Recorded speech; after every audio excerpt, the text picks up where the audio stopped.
الرحمن الرحیم. آپ دیکھ رہے ہیں کہ حافظ حبیب جو کپنگ کروا رہے ہیں اور جو 16-17 سال سے ایشوز بنے ہوئے ہیں ان کے، ہم چاہتے ہیں ٹاکسن جو نکل رہا ہے وہ دیکھیں آپ. ابھی دیکھیں بعد میں چند ایک خطرے ہوتے ہیں ٹاکسن کے، کلاؤڈز کے، اور بعض جگہ بہت زیادہ بھی ہوتے ہیں. یہ اللہ تعالیٰ کی شان ہے. یہ ضروری نہیں کہ ہم اس کو نکالنے کے لیے اور بلیڈ جو یوز کرتے ہیں ٹریٹ والا جسے ہم شیونگ کرتے ہیں وہ استعمال کرتے ہیں. یہ آسمانی علاج ہے. اللہ تعالیٰ نے اس میں بڑی خیر اور بڑی شفا، یہ دیکھیں آپ، شفا رکھی ہے. اور کسی مستند جگہ سے کروائیں، اطباء سے کروائیں جو FTG ہوں، فاطب و جراحت ہوں.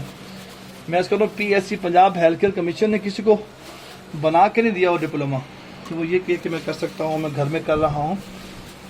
بلکہ جو FTG والے ہیں وہ یہ دیکھیں اوپنلی بیٹھے ہوئے ہیں اور علاج کر رہے ہیں الحمدللہ.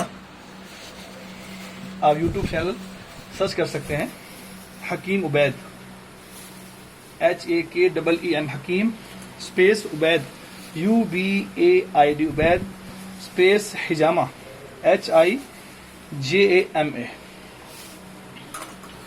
آپ دیکھ رہے ہیں کہیں پہ کٹس کا نشان کوئی ایسا چیز آپ جو دیکھیں اور ڈر جائیں اس بات سے کہ بہت پینفل ہے یہ علاج ایسا ہو رہا ہے. یہ ہمارا SP لیول. لوگ یہ ڈرتے ہیں اتنا خون نکلتا ہے، اتنے کپس لگوا لیے، اتنا یہ ہو گیا. یہ آپ کے اطباء ہیں جو بتائیں گے آپ کو کہ آپ کو ہفتے میں 1 بار کروانا ہے، 2 بار کروانا ہے، 4 بار کروانا ہے یا روزانہ کروانا ہے.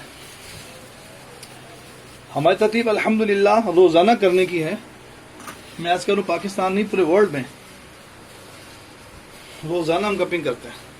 اب یہ لاسٹ پوائنٹ رہ گیا ہم دکھانا چاہ رہے ہیں قریب سے آپ کو. یہ وہ ہے اسے الکاہل کہتے ہیں عربی میں نا، پوائنٹ نمبر 1 بھی کہتے ہیں اس کو.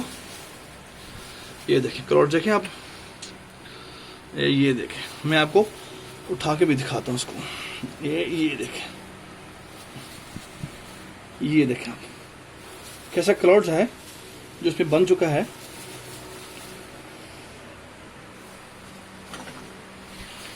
اس میں ڈر خوف کی بات نہیں. آپ ڈریں اس بات سے کہ دیکھیں جہاں سے ہم نے کپنگ کی ہے وہاں سے غور سے دیکھیں کوئی نشان کٹ. آپ انجیکشن لگوا کے آتے ہیں وہ تو کٹ رہتا ہے اس کا کہ انجیکشن لگوایا. یہ دیکھیں یہاں پہ انجیکشن لگوایا ہے اور ہم نے کتنے ان کو انجیکشن لگا دیے. اس کے بعد ہنی اپلائی کرتے ہیں اس پر. بعض لوگ کوئی اولیو آئل لگا رہے ہیں، کوئی پوڈین لگا رہے ہیں. اطباء کرام جو ہے وہ شہد ہی استعمال کرتے ہیں، وہ شہد ہی لگانا چاہیے. یہ اصل چیز ہے. آپ غور سے ایک بار پھر دکھا دیں ان کو قریب سے کر کے تاکہ ان کو اندازہ ہو جائے کہ اللہ تعالیٰ نے کیا خیر رکھی ہے، اس میں کیا شفا رکھی ہے.